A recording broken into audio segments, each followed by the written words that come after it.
Enero 20, alas 5:04 ng hapon at nandito naman po tayo sa Barangay Pakak. At isa pa magsasaka ang ating makakaparehab, si Kuya Eddie Barrientos.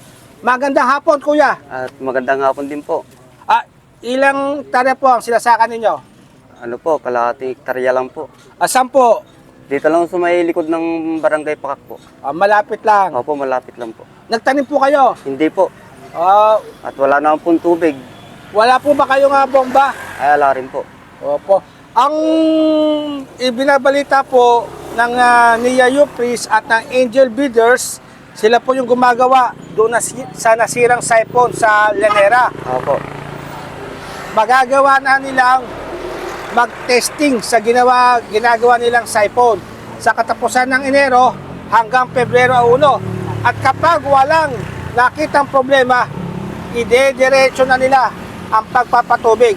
Ano ang nais po ninyo sabihin sa Nia Yupris at sa Angel Builders?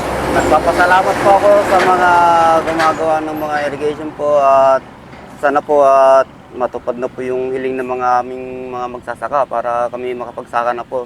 Kasi sa hirap po ng buhay, ito lang po yung inasahan po nila, yung tubig po sa irrigation.